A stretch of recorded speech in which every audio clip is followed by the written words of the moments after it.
All right, let's go ahead and get started today. Focus today is going to be on some introductory material to the concept of religion itself before we actually get into some of the religions we're going to be looking at this semester. We touched on that a little bit last Thursday when we talked about how religions are like languages, in the sense that there is a vocabulary to learn, there are rules in the sense of figuring out how things work together. But then also, of course, they're like languages in that you know your native language well, but the first time that you hear a different language, a foreign language, it sounds like babble, because you don't know the vocabulary, you don't know the rules. And so when we come to a variety of religions and look at them from the surface, and look at, let's say, we happen to come across a news article about people in India throwing paint at each other. And we think, that's weird, that's strange, what's that all about? Right? And so it looks strange and odd, but once you start investigating it, it might still have that strangeness and oddity to it, but it becomes clear as to, okay, this is why they're throwing paint at each other, because it is the festival of Holi, related to, often in many places, the god Krishna, and the god of Krishna is the god of divine play. And so for 3 days towards the middle of the calendar, there is this time of throwing all the societal rules out the window. And so people make fun of those that are in higher positions, they throw paint at each other, all sorts of things happen as a kind of a steam valve of letting out societal pressure.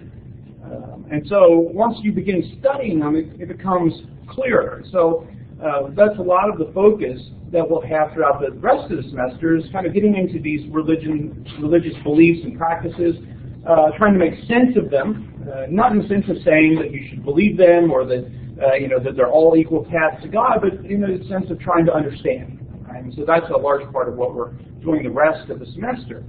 But today and Thursday, our focus is going to be more on the category of religion.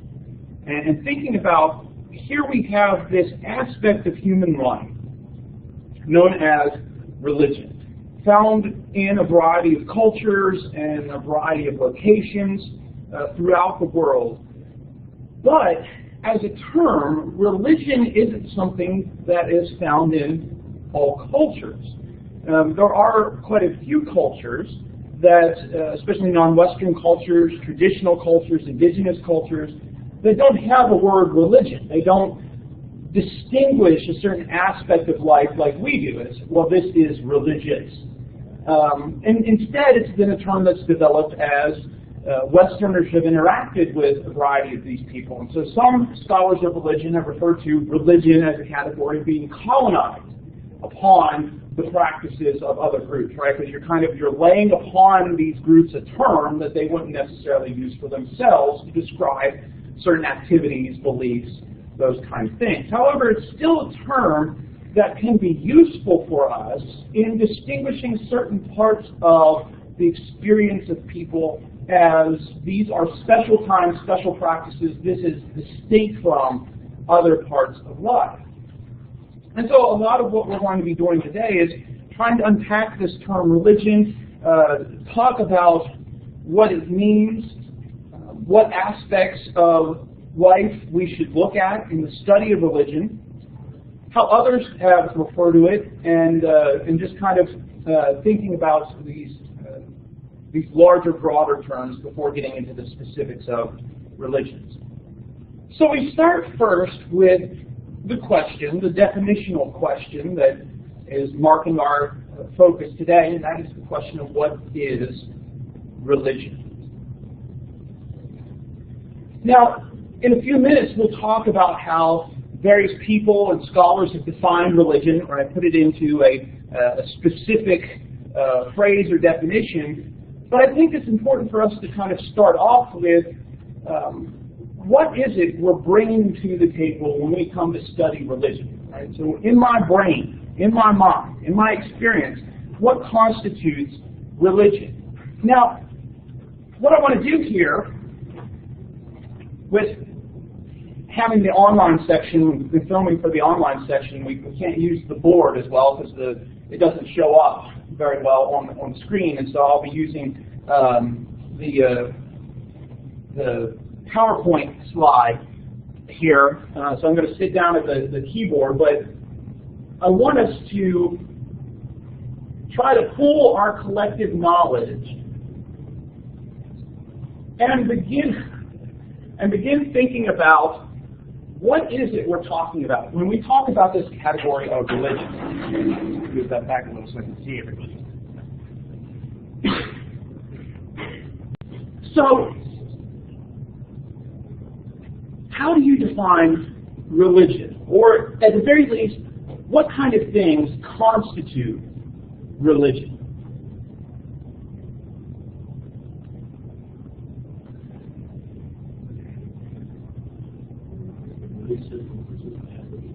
All right, so in many cases, a lot of us start with the idea of beliefs, but then also connected with the supernatural.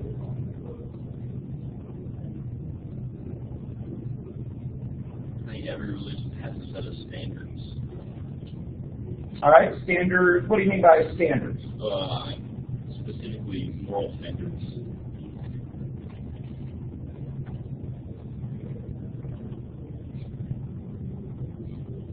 What other kinds of aspects of human existence constitute religion? To try to get life. Okay.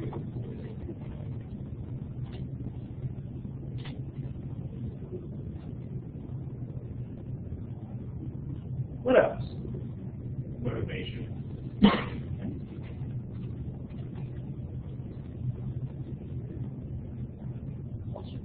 Culture. Okay.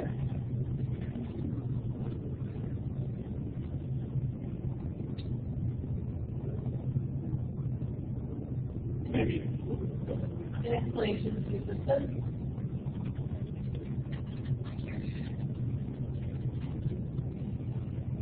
I was going to say difference, simply to be different from everyone else around you and kind of make yourself unique. Okay.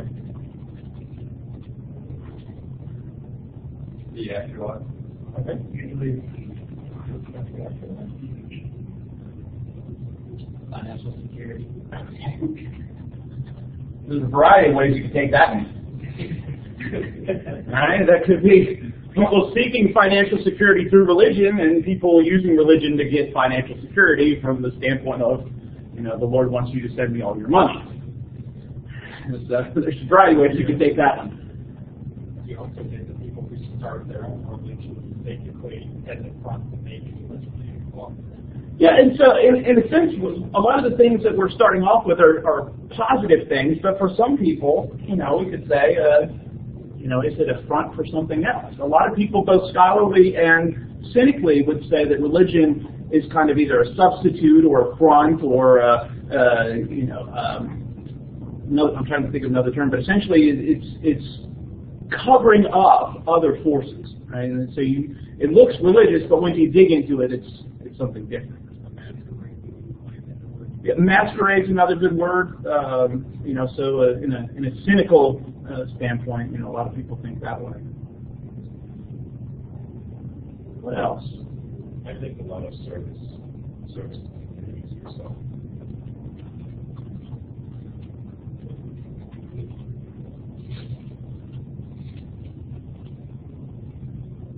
I think a lot of people buy into religion and want to better their children and to give their children a future.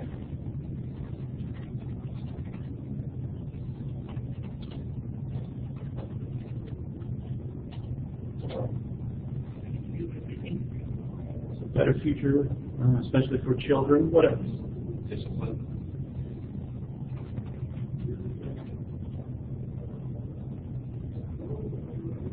Also, that a lot of people come to religion and feel the problem with that.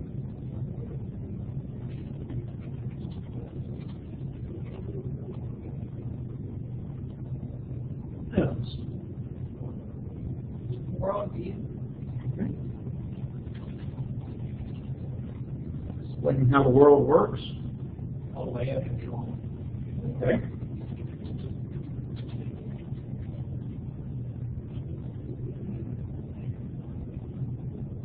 What else?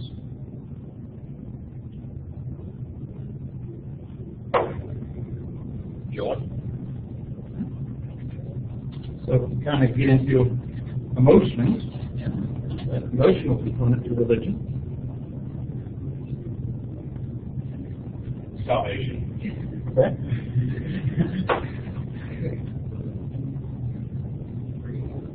Influence.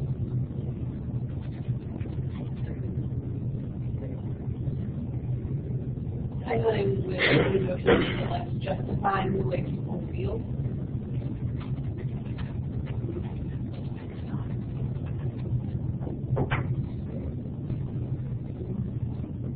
What else?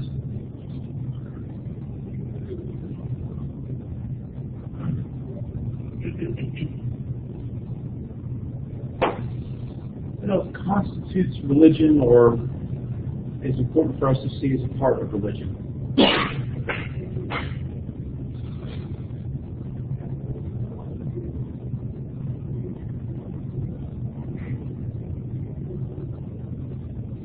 I mean, you get treated a special way in some cultures because of your religious beliefs. To simply just a form of religion for special treatment. Right?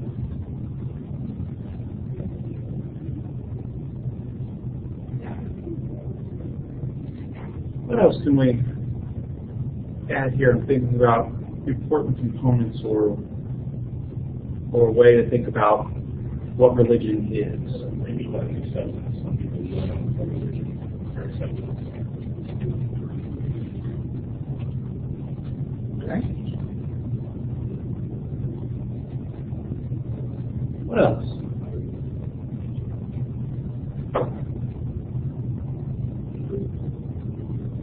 Some people join religions because they're marrying into it. Okay.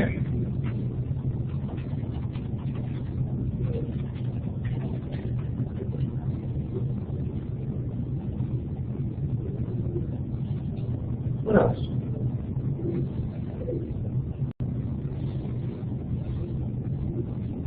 Or simply just because they're alone. Religion provides them a sense like a familial sense. Community or family? Some people are just born into it. Okay.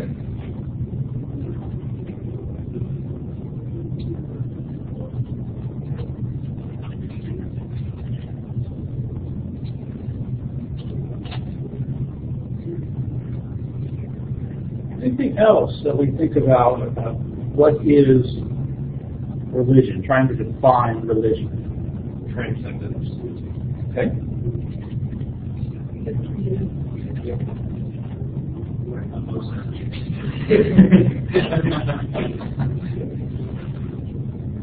What else?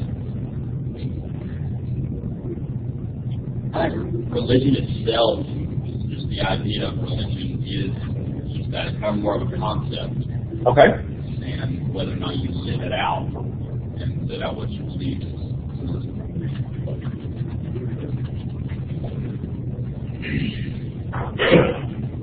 Anything else?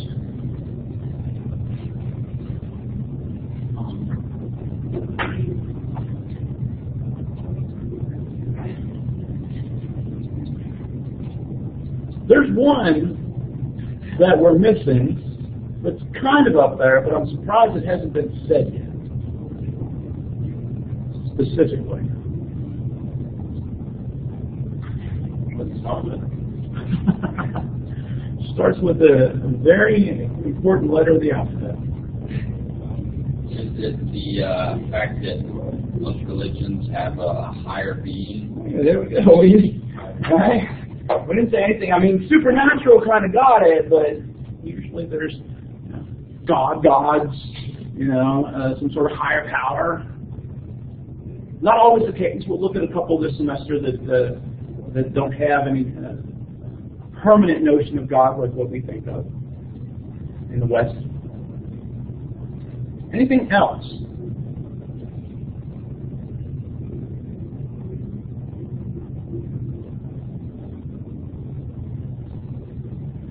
One other one that I would put on this list that we've kind of hinted around, talked about, kind of have up there in some different ways would be the notion of experience. That religion has to do with experiences. That either experience of community, experience of transcendence, those kind of aspects where it's not just that intellectual, I believe this point, but I'm looking for an experience, whether that's in worship, whether that's prayer, meditation, something like that. So, in looking at this list, is there anything on this list that you would say, well, religion deals with this issue, but this issue itself really isn't core of what religion is?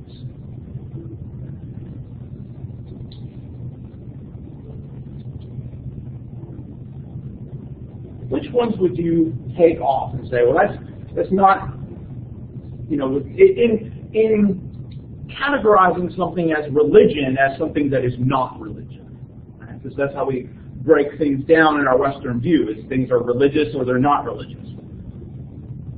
What would you take away, or what would you say, well, I don't know that would be... Okay, dealing with death. I mean, certainly religions deal with death, talking about, not only what happens when you die, but provides you a way to grieve. But there are certainly people that would have other approaches to dealing with death that wouldn't necessarily be religious. Financial security is pretty secular. Yeah, in itself, financial security can be achieved a variety of ways. Again, we're focusing positively here, right? And so some religions do promise prosperity, others don't.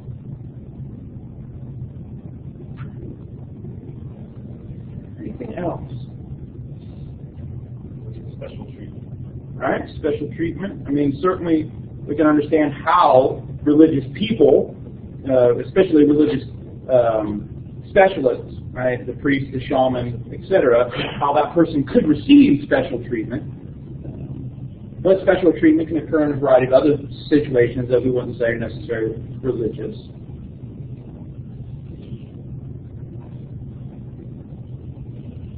And you can have, for example, you can have beliefs about other things, and so beliefs themselves aren't I'm giving myself time so I know where to cut it and edit that part out, and then start back up. Beliefs themselves are not necessarily religious, but religions tend to have beliefs, right? And so a lot of these things we could say, oh, well, it can appear in what we would call secular or non-religious settings.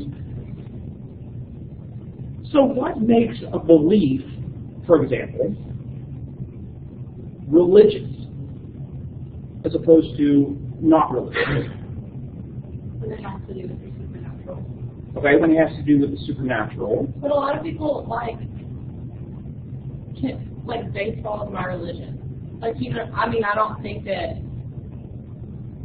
I guess it's typically defined by something that has to do with a deity or a number of things on the board, but that's not the case for a lot of people.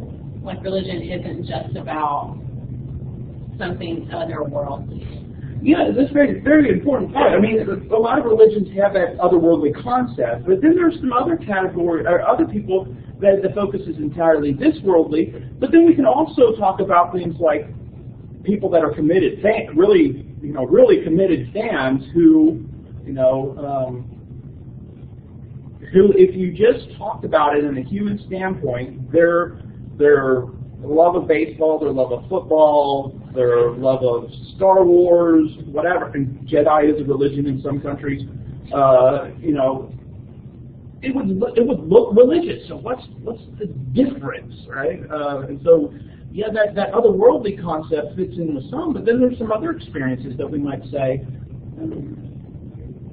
You know, they have a set of beliefs in something, but you know, this idea of the divine or the supernatural or deity, you know, is that the necessary category for make something religious?